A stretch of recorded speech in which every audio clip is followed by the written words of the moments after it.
Hati-hati. Jaga sholatnya. Jangan pernah tinggalkan sholat jika sudah tiba waktunya. Nanti bedanya cuma di masalah berjamaah atau tidak. Satu. Yang kedua, tepat waktu atau menyesuaikan dengan kondisi Anda bekerja. Tapi prinsipnya jangan tinggalkan sholat. Itu satu. Sholat itu dari kata silah, hubungan yang sangat kuat. Ada namanya silaturahim, hubungan yang kuat sehingga saling memperhatikan dan menyayangi. Jadi silaturahim itu bukan saat Anda datang, Anda sapa, Anda kenal, pulang. Bukan itu. Saat Anda pulang, tidak melihatnya, Anda masih ingat, Anda doakan dia, itu silaturahim. Hubungan yang mengatur kita dengan Allah supaya terhubung terus dan ingat Allah di setiap keadaan, itu disebut dengan sholat. Semakin tinggi sholatnya, semakin diperhatikan kita oleh Allah untuk dimudahkan pekerjaannya. Jelas? Oke. Satu. Belum selesai? Maaf, kita sampai jam berapa ya? Ya, sampai asar ya. Baik, masih ada waktu ya, setengah jam. Yuk pelan-pelan sini. Ini saya mau detilkan. Saya mau kasih rahasia sebentar ya. Anda kalau bisa praktekkan ini, maka sudah ada jaminan dari sejak zaman Nabi, ini akan diraih bahkan di luar batas yang bahkan telah kita tetapkan. Sholat, tolong kita komitmen dulu ya. Maaf, ini rahasia di antara kita ya. Jangan dibagi keluar ya. Sholat, semua bacaan dan gerakan itu ada artinya. Jadi bukan cuma begini, buka dengan takbir, Allahu Akbar, tutup dengan salam, selesai. Tidak. Dari mulai berdiri begini, mengangkat tangan, sampai ke salam, itu ada maknanya. Dan makna itu yang dibawa dalam pekerjaan kita. Contoh, boleh minta satu orang sini? Silakan. Silahkan berdiri. Berdiri posisi sholat. Ya. Gak apa-apa, sementara menghadap ke sana ya. Sudah? Berdiri, udah? Oke. Kita belum takbirnya, masih berdiri. Perhatikan. Badan tidak condong ke depan, tidak ke belakang, tegak. Kaki tidak terlampau lebar, tidak juga terlalu rapat. Coba rapatkan. Coba lebarkan. Coba sejajarkan dengan bahu. Nah, segini. Sejajar dengan bahu. Pelan-pelan ya, tegak, tidak terlampau lebar, tidak terlampau rapat, sejajar dengan bahu. Ini baru berdiri menghadap ke kiblat, dan ini ada artinya. Dari berdiri ini, seorang Abdurrahman bin Auf diajarkan oleh Nabi sampai dalam waktu 3 tahun, dari modal 0 beliau jadi orang paling kaya yang pernah berkehidupan di Madinah. Saya cepat saja. Tegak ini maksudnya apa? Saya kisahkan sebentar ya, supaya kita bisa paham dengan baik. Silahkan, izin dulu sementara, duduk dulu. Abdurrahman bin Auf, sahabat Nabi, itu pernah kaya raya di Mekah. Masuk Islam, ada ujian, diambil kekayaannya, dirampas oleh masyarakat yang belum kenal Islam pada saat itu. Lalu dikatakan pada beliau, silahkan ikut hijrah dengan Muhammad ke Madinah. Tapi nggak boleh bawa apapun, pakaiannya aja. Untuk memberikan kesan bahwa, nih, kalau masuk Islam akan kehilangan potensi kekayaan dan capek dan belum tentu sampai di sana dalam keadaan hidup. Harta diambil. Yang jadi masalah keluarganya.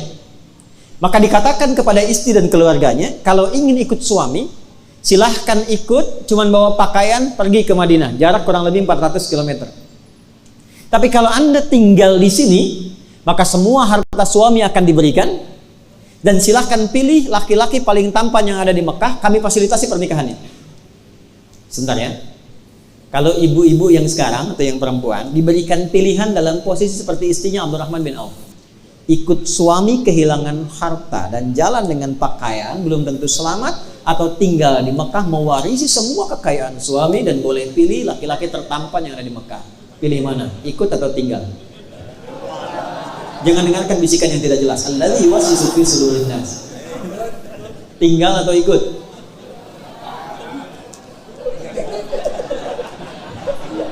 Oke. Maaf ya. Ternyata beliau memilih tinggal di Mekah. Tidak ikut. Tidak ikut. Maka apa yang terjadi? Abdurrahman bin Auf berangkat, tiba di Yathrib, di Madinah, disambut oleh orang paling kaya di Madinah. Itulah Ansar. Jadi Ansar itu maksudnya menolong sesuai dengan batas kemampuan, sesuai dengan sifat yang ditolong. Jadi kalau dia haus, disambut oleh orang yang bawa minuman.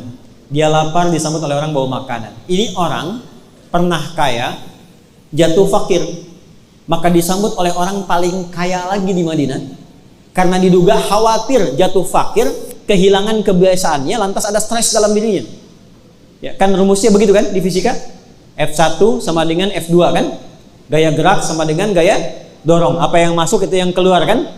Ya, kalau yang masuk bagus, selerinya bagus, cukup, mobilnya enak, keluarnya kan gaya. Ya kan?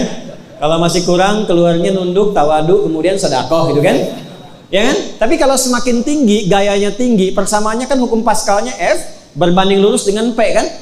Ya kan? Gaya berbanding lurus dengan tekanan kan? Ya kan? Semakin banyak gaya semakin tertekan kan? Ya.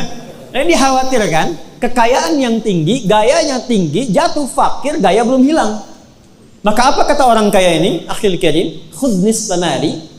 Saudaraku, saya pernah dengar sami'tu annaka kunta ghaniyan. Saya pernah dengar Anda pernah kaya. Kalau ingin kaya lagi, ambil setengah harta saya. Saya dengar Anda ditinggalkan oleh istri dan keluargamu. Kalau ingin menikah lagi, silahkan pilih perempuan paling cantik di Madinah. Walaupun itu bagian dari keluargaku, aku fasilitasi. Gantian ya. Kalau Anda dalam posisi itu, mau kaya, ambil setengah hartanya. Dan pilih perempuan paling cantik, walaupun bagian dari keluarganya, nikah difasilitasi. Saya tanya, Anda terima atau tidak ditolak sama sekali? Saya tawarin ditolak percuma Bu, saya tahu pilihannya itu. Nih, apa kaitan dengan praktik tadi? Perhatikan kalimatnya. Jazakallahu khaira. Bahasa kita terima kasih semoga Allah berikan pahala. Arini ainal aswaq. Cukup tunjukkan kepadaku di mana pusat bisnisnya, di mana pasarnya. Karena beliau diajarkan oleh Nabi setahun sebelum hijrah. Kalau engkau masih mampu berdiri menegakkan dirimu, jangan gantungkan hidupmu pada orang lain. Optimalkan kemampuanmu. Pakai ilmumu. Tawakal kepada Allah. Nih gabungan dari tiga itu. Tegakkan diri kita. Optimalkan tenaga kita. Pakai ilmumu. Tawakal kepada Allah. Maka mulai jadi penyalur kambing. Berangkat. Disalurkan. Modalnya dikembangkan lagi. Setahun punya 10.000 kambing. 2 tahun makin kaya. Tahun ketiga jadi orang paling kaya yang berbisnis di Madinah Al-Munawwarah. Dari berdiri. Kalau sudah berdiri, begini tegak, jangan terlampau rapat. Kalau sudah mandiri, sudah bagus, sudah sukses, jangan eksklusif. Bergaul dengan teman yang selevel saja, lupa dengan teman-teman yang mengangkatnya. Lihat teman-teman di divisi Anda sebelumnya, barangkali dia perlu dibantu, barangkali dia perlu dikatrol, barangkali dia perlu dibimbing. Tapi juga jangan terlalu royal. Ya, baru dapat dengar promosi jabatan belum diangkat sudah sebar kartu nama. Ternyata besoknya tertukar. Nih, tegak. Ini belum takbir. Maka tolong jaga sholat. Tapi saat yang bersamaan pelajari, saya ulangi, pelajari makna dan bacaannya. Karena isyarat dari Al-Quran, ada orang yang sholat tapi tidak mengerti apa yang dibaca dan dilakukan dalam sholatnya.